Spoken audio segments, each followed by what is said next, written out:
गाड़ी से निकल कर बाहर आया और हिम्मत करके छत पर लेट गया हम्म। और वहां से हेल्प हेल्प चिल्ला रहा था। मौके पे पुलिस भी थी एंड एसडीआरएफ भी थी और अग्नि विभाग वाले भी थे, फायर ब्रिगेड वाले भी थे। किसी ने उसकी मदद नहीं करी। बोल रहे थे ठंडा पानी है, हम नहीं जाएंगे अंदर, इसमें सरिया है अंदर, हम नहीं जाएंगे। उन्होंने रस्सी का उपयोग किया लेकिन रस्सी सही जगह पर पहुंच नहीं पाई, मेरे बेटे को सपोर्ट मिला नहीं। उसके बाद वो हाइड्रोलिक वाली मशीन भी आई, काफी लंबी लंबी बड़ी सी, लेकिन तब भी वो लोग रस्सी वहां नहीं पहुंचा सके। जब मैं आया हूँ 1:45 पे यहाँ आया हूँ, मैंने आके देखा है तो एसडीआरएफ वाले सिड्डी पे बैठ के बोल रहे थे कि इसमें ठंडा पानी है, सरिया, हम अंदर नहीं जाएंगे। तैरने के लिए जाता, उसमें तैर कर उसको मदद करता तो मेरे बेटे की जान बच सकती थी। क्यों नहीं गए थे, क्यों नहीं जा रहे थे? वो लोग बोले थे नीचे बहुत सरिया है, जान जोखिम में हम लोग नहीं डाल सकते। 3 विभाग, नोएडा पुलिस, फायर डिपार्टमेंट की टीम, एसडीआरएफ की टीम के लगभग 80 कर्मचारी इस जगह पर मौजूद थे। सुबह में करीब 4 बजे वो एसडीआरएफ की टीम आई। फिर उन लोगों ने 1-2 घंटा तैयार होने में लगाया कि बोट को जाने के लिए स्लोप चाहिए। फिर उन्होंने जेसीबी मशीन मंगाया, स्लोप बनाया। 6 बजे के करीब में रेस्क्यू ऑपरेशन हुआ। फिर मेरे बेटे का बॉडी रिकवर। लड़का 1 घंटा से 2 घंटे, लगभग 1 घंटा 45 मिनट तक लड़के ने खूब अपने बचाने की गुहार लगाई है कि भाई मुझे बचा लो, किसी भी तरीके से बचा लो। थाना नॉलेज पार्क अंतर्गत ये घटना, बहुत दुखद घटना घटित हुई है। हम लोग उनके परिवार के साथ खड़े हैं। तो आदाब, नमस्कार, गुड इवनिंग, सत श्री अकाल। एक बार फिर आप तमाम लोगों का स्वागत है क्राइम तक की कहानी के इस एपिसोड में। उम्मीद है पूरी फैमिली अच्छी होगी, अपना और अपनों का ख्याल रख रही होगी। ये झलकियां थी जो अभी आपने सुनी। इन झलकियों के आगे की जो कहानी है वो मतलब किसी को भी झकझोर देने के लिए काफ़ी है।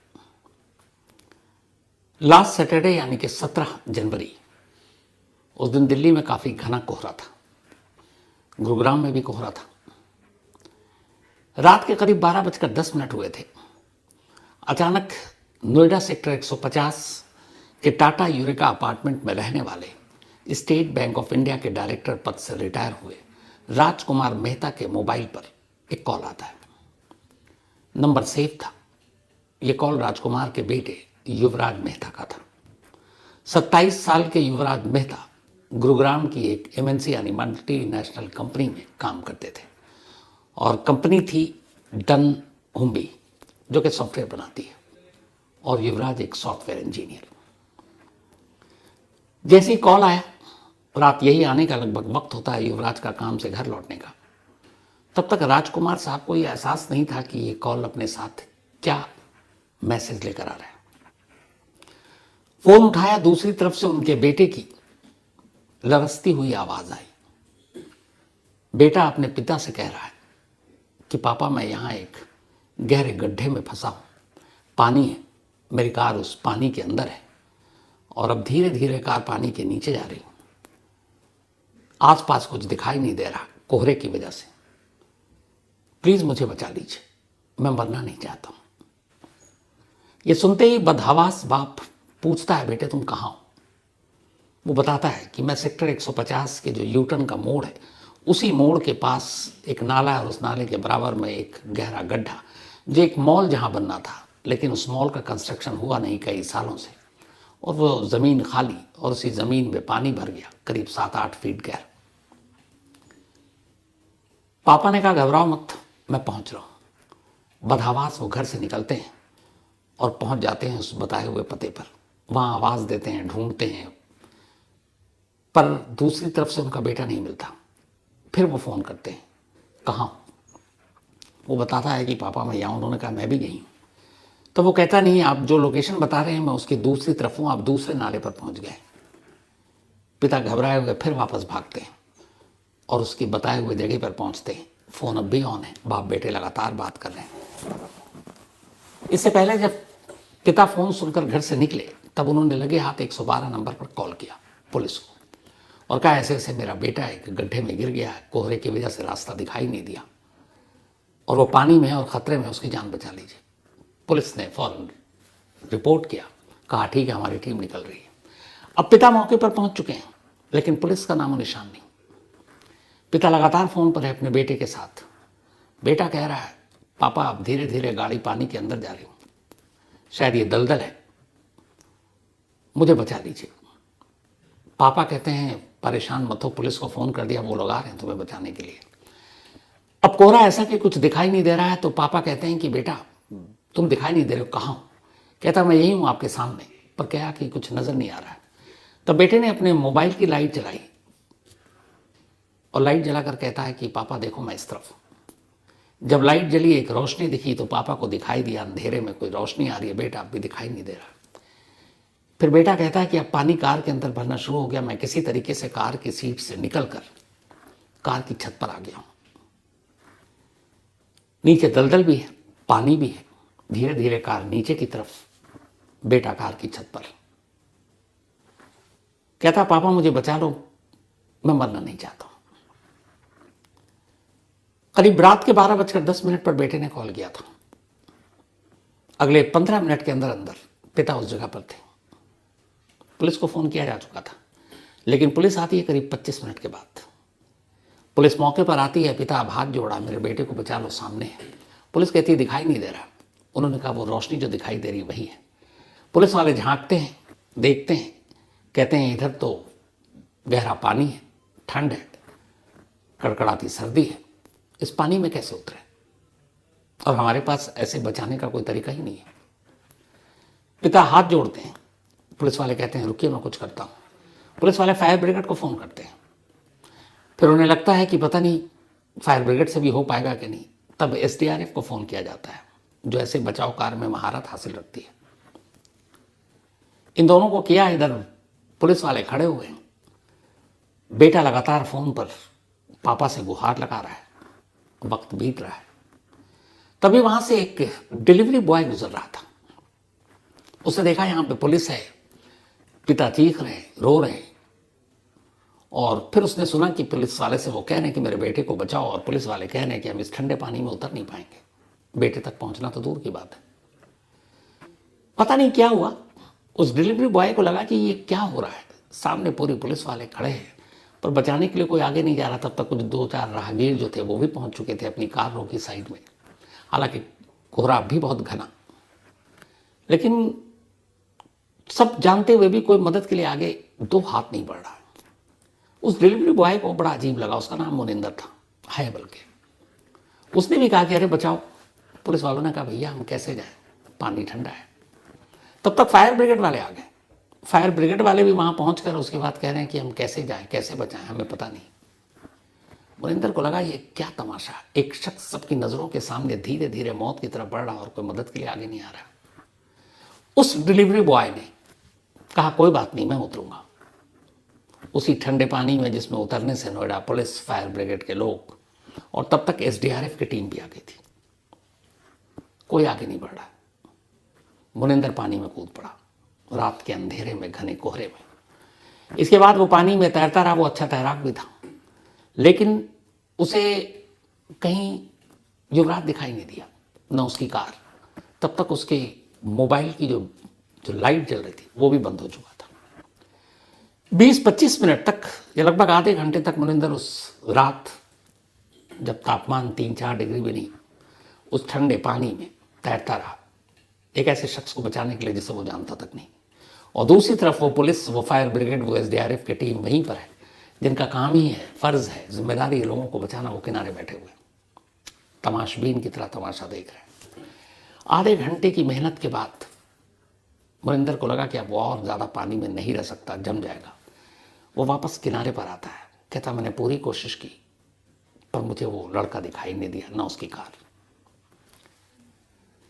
अब इधर एसडीआरएफ की टीम भी है, फायर ब्रिगेड वाले भी हैं, पुलिस वाले भी हैं।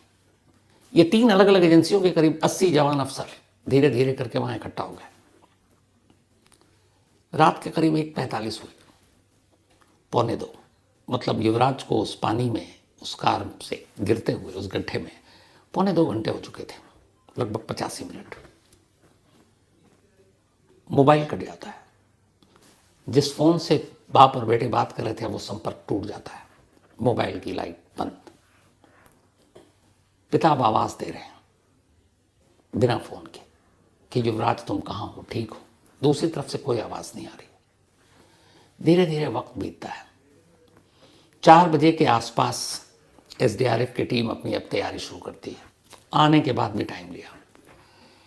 कि अब कैसे करना है। इससे पहले ये हुआ कि फायर ब्रिगेड और एसडीआरएफ की टीम रस्सी फेंकती है अंधेरे में उसी पानी की तरफ कि शायद वो रस्सी युवराज तक पहुंच जाए और वो उसे पकड़कर बाहर आ जाए। रस्सी भी छोटी पड़ गई और रस्सी वहां तक पहुंच ही नहीं पाई। पिता वहां मौजूद तमाम पुलिस, एसडीआरएफ और फायर ब्रिगेड वाले के सामने गिड़गिड़ा रहे हैं कि क्या आप में से कोई स्विमर, कोई तैराक नहीं है जो तैराकी जानता हो? अगर जानता हो तो पानी में उतर जाए, मेरे बच्चे की जान बच सकती है। पर वहां कोई भी पानी में उतरने को तैयार नहीं। पुलिस वालों ने कहा कि इस जहां पे वो गड्ढा है उससे पहले जो दीवार है वहां पर लोहे के सरिया है, अगर रात के अंधेरे में गए सरिया चुभ सकता है, कुछ भी नुकसान हो सकता है, और पानी बहुत ठंडा है, उतर नहीं सकते। 4 बजे एसडीआरएफ की टीम ने अपने ऑपरेशन की शुरुआत की। जैसे भी जो उतरना है पानी में, 2 घंटे तक तैयारी की। इसके बाद 6 बजे अब सुबह होने लगी, राहगीर, गाड़ियां गुजर रही हैं, वो सब भी भीड़ देखकर रुक रहे हैं। पर तब तक 6 घंटे हो चुके थे। युवराज को उस जगह गिरे हुए, मोबाइल बंद हो चुका था, बत्ती बुझ चुकी थी, कार कहीं दिखाई नहीं, युवराज खुद नजर नहीं आ रहा। 6 बजे एसडीआरएफ की टीम उस पानी में उतरती है, इधर उधर तलाशती है, फिर बाहर आती है युवराज को लेकर। पानी में गिरने के 6 घंटे बाद नाकामी में लिपटी ये कामयाबी एसडीआरएफ को तो मिल गई, लेकिन युवराज जब बाहर आया तब जिंदगी नहीं थी, सांसें रुक चुकी थी। युवराज की लाश बाहर आई थी, युवराज जिंदा बाहर नहीं आया। 3 एजेंसियां, 80 से ज्यादा लोग, 6 घंटे का वक्त, और एक शख्स जो एक भरे पूरे शहर के बीचों बीच 6-7 फीट गहरे पानी में कार समेत गिरा है, उसको बचाया नहीं जा सका। हम बड़े बड़े ऑपरेशन, बड़े बड़े बचाव राहत काम की बातें करते हैं। यहां नोएडा जैसे शहर के अंदर एक नौजवान 6 घंटे पानी में, 1.25 घंटे फोन पर लाइव, और फिर भी उसकी जिंदगी बचाई नहीं जा सकी। ये युवराज की कहानी है, 27 साल के युवराज की। पिता राजकुमार स्टेट बैंक ऑफ इंडिया में डायरेक्टर के पद से रिटायर हुए। युवराज की मां की कुछ साल पहले ही बीमारी से मौत हो गई थी। युवराज और उसकी सिर्फ एक बहन अपने पिता के साथ रहते थे। अभी हाल में ही युवराज की बहन की शादी हो गई। बहन शादी कर यूनाइटेड किंगडम पहुंच गई, यानी ब्रिटेन, और वो वहीं रह रही थी अपने पति के साथ। यहाँ नोएडा सेक्टर 150 के टाटा हीरो के अपार्टमेंट में युवराज अपने पिता के साथ रह रहा था। जिस जगह पर यह हादसा हुआ वहां से उसका अपार्टमेंट करीब 600-800 मीटर की दूरी पर। जिस जगह यह हादसा हुआ वहां से पुलिस चौकी कुछ ही दूर पर। जिस जगह यह हादसा हुआ वहां से पुलिस स्टेशन भी बहुत दूर नहीं। हाँ, एसडीआरएफ की टीम गाजियाबाद से आई थी, फायर ब्रिगेड की टीम भी नोएडा से ही आई थी।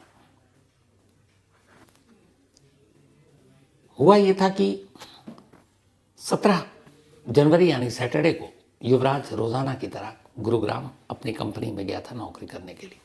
पेशे से सॉफ्टवेयर इंजीनियर था। अचानक सैटरडे को दिल्ली में वापस कोहरा लौटा था। फ्राइडे तक मौसम ठीक था, साफ था। उस दिन कुछ घना कोहरा था।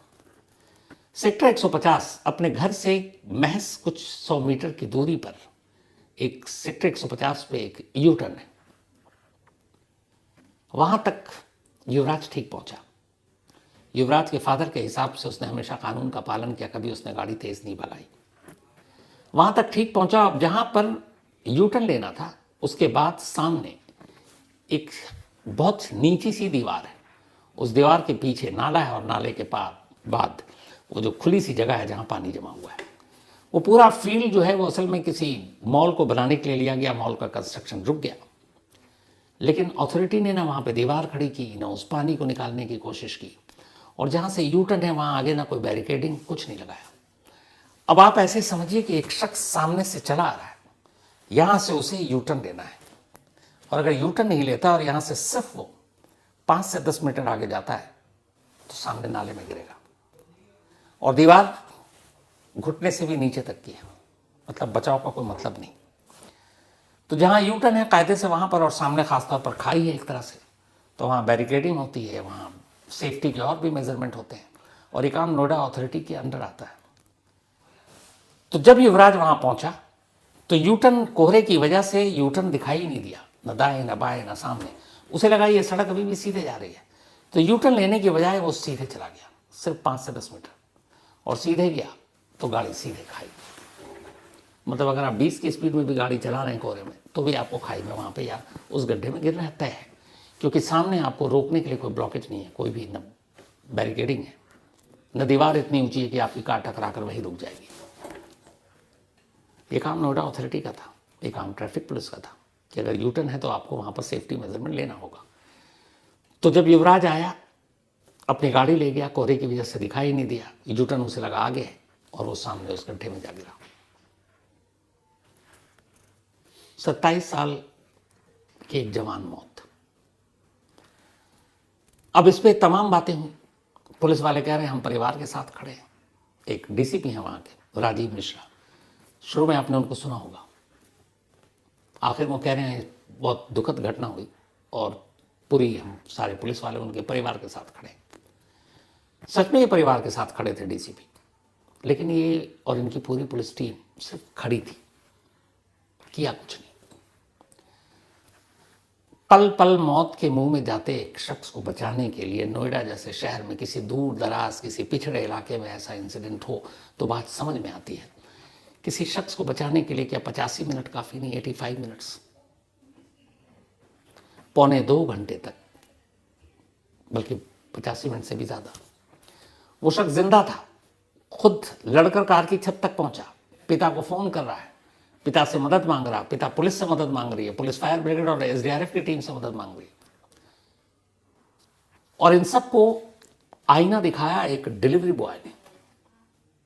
जब कोई जो ट्रेंड है इस काम के लिए, जो बचाने के काम में माहिर है, सिर्फ ठंड और ठंडे पानी की वजह से वो अंदर नहीं जा रहे, या लोहे का सरिया है कुछ हो ना जाए, पर इनको ये सारी ट्रेनिंग मिलती है।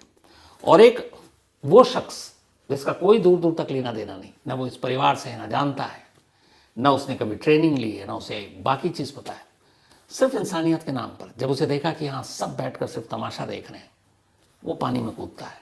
कम से कम कोशिश तो की उसने बचाने की, बेशक बचा नहीं पाया।